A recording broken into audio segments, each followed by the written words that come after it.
Hey, what's going on? It's David Avellan. I'm here with my friend Spencer, and we're going to be going over some 50-50 leg defense and counters. Right? Nowadays everybody's throwing heel hooks and inverse heel hooks, so I'm going to go over some basic defense on how to counter the 50-50 position. So just a few things off the bat. Here, this is truly when you're in actually a 50-50, where both our knees are pinched together and we're both square. When it's like this, it's any person's game. When the 50-50 starts becoming dangerous is when one of you are able to turn over, like so. When my knees are pinched towards the ground with my feet towards the ground and his heels is exposed, he is in a perilous position now because I could easily scoop the heel attack here. For him, it's going to be harder to find those ankles, right? Because his body weight is smashing over it and the floor is sort of protecting me. All right, so first off, if you are in the 50-50 and you don't want to be there, suppose let's move a little bit, an angle like this. You pinch your knees down this way, boom. So I'm like this here. So right now it's a bad spot. He could scoop the heel pretty quickly. So just even before the heel hook comes in, a few things you want to do first is protect your feet.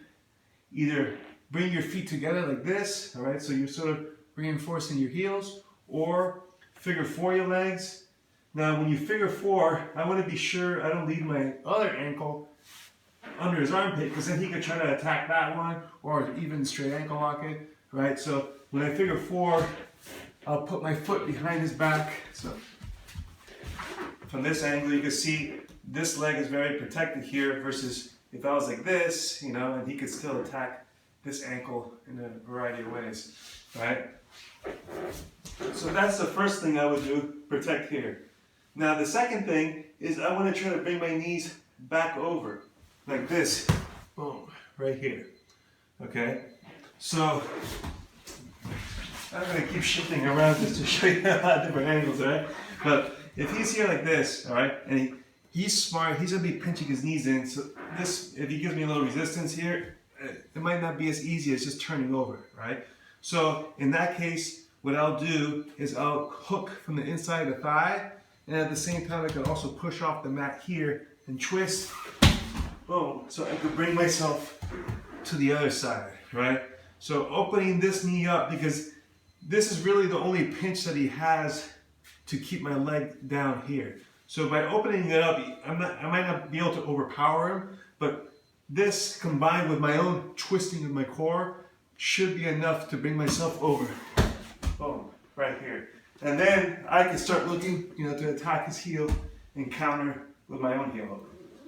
All right, so that's working yourself out of this bad spot. So when you're thinking of your, being in the 50-50, instead of trying to escape everything all at once, you have to work in stages. Because, for example, when we're here, there's no quick way out of this. If he's pinching this tight, you're not going to just slide your leg out or do anything fancy. So you have to work in parts. So again, first part, protect your feet, either figure four or foot to foot, all right? Second part, bring your knees over to the other side, open, pull myself over here. Now if we turn around again,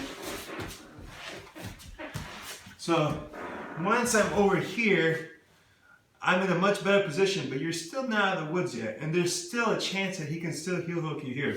For example, if I was like this and you already grabbed the heel hook, even if my knees are pinched together, if that heel's in there, I'm still in a lot of trouble. All right, so suppose I was just like this, and I just want to get out of this position entirely. I don't want to play around from the 50-50.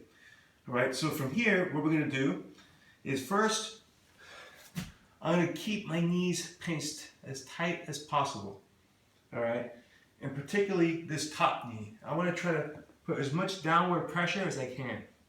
And what I'm going to do here, if you notice this foot, I call it the club foot, which I'm just going to put it flat. So I'm on the side of my foot like this. All right, it's a little awkward, but that's where I want to be. All right, and then I'm going to step out right here. Okay, so right now it looks like my foot's exposed and the leg's exposed. right? But with the pressure that I'm going to put here, when Spencer tries to lift up on that, it's very difficult. And I could stand up with that leg. And some people, they won't be able to keep the leg hooked because of the amount of pressure on their knee.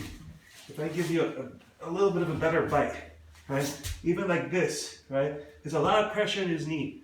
And my foot being flat on the ground makes it hard for him to attack it. If he tries to heel hook me here, he can't get underneath the heel because the heel is already grounded, right? So by keeping this knee, I can straighten up, and you see how my leg is flat the whole time. Once I feel like I've cleared the legs, then they can step out and re-engage. The common mistake people make when they try to stand up out of the 50-50 is they don't put the knee pressure, right? So they're coming up and they're like this. And you see how my knee is? He could push me back down this way. Because when my leg is at a 90, by putting pressure here, he'll sit me down and I'm gonna fall with my heel up in the most vulnerable position, right? So by keeping my knee down, now he tries to push into me, okay? And I have resistance now. And I'll even, on a strong or very flexible guy, I'll keep my other hand on top of my knee like this, just to prevent myself from falling over. So I can step out and clear the leg. So if we do everything from the beginning, let's say we're neutral, he turns me over, right? Protect my foot, here, turn over, back up, re-engage. Okay, so that is defending and countering the 50-50 and finally escaping it.